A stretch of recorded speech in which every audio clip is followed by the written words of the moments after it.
In our recent worldview exercise, I realized I was the only one in my group who didn't include a moment when they first fixated on the environment or social justice. It was fairly recently, actually, while rather incidentally attending a panel discussion on the TCFD.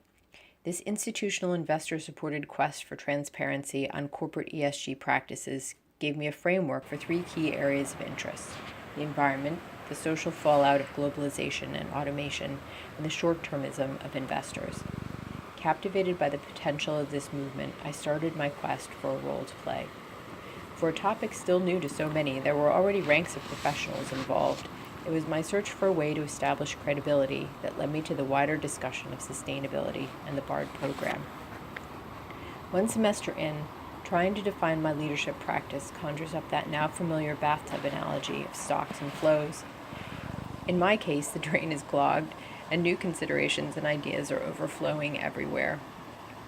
Over the years, for however many books on leading change I have read and management training courses I have attended, there never seemed to be a high correlation between the recommended styles and strategies and actual leadership practice. As I contemplated my own career trajectory, I kept my head down and wondered what people in the most senior roles had done to attain their status. Studying theories of power and hierarchy in PLD has given me a great deal of clarity on this front, as well as concern that predominant existing dynamics seriously threaten our collective ability to tackle the scope of change we have before us. The depth of the curriculum has really helped me understand my own agency and to start to connect the dots to define my own leadership practice. I would like to better utilize what I think is my natural, tempered, radical style, with an eye out for an opportunity to be transformational. This is where my PLC, turning ideas into action, is most critical. I'm a creative, strategic thinker and love to collaborate. While I see the big picture, I suffer from analysis paralysis and struggle to map out steps to achieving complex goals. This program has made clear the importance of envisioning where I'm going, telling the story of how I plan to get there, repeating often and revising as necessary. This applies equally to any transformative process, with the addition of a plan for a just transition.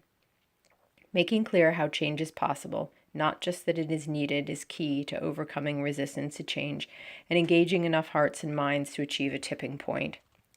I wanted to mention that I chose Val-Kill, Eleanor Roosevelt's cottage in Hyde Park, as the backdrop for my CREDtalk because I've always admired her energy and leadership. While I was looking around outside for the best shots to take, I put in a casual request for a sign that I was on the right path with my studies. And you know what? She gave me one. Up the driveway came a lone walker. He was aware the house was closed, and we got talking about why I was there. We stood talking in the freezing cold for probably 30 minutes about my assignment and sustainability and why I thought it wasn't a fad.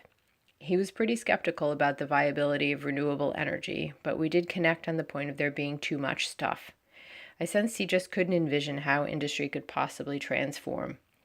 I was illustrating with Patagonia and interface carpet when the park rangers showed up, wanting to close the gates before dusk. The fellow asked if she would give us time for one more question. In hindsight, I should have just said goodbye so as not to hold up the ranger, but I was too curious as to what the question might be. The ranger drove off to wait by the gate, so the fellow asks, "How would you build a sustainable oil refinery?"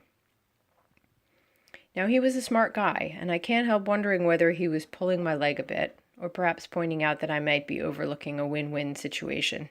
But a honk from the ranger put a premature end to the discussion, and as I headed to my car, I silently thanked Eleanor for reinforcing the fact that my action is indeed required.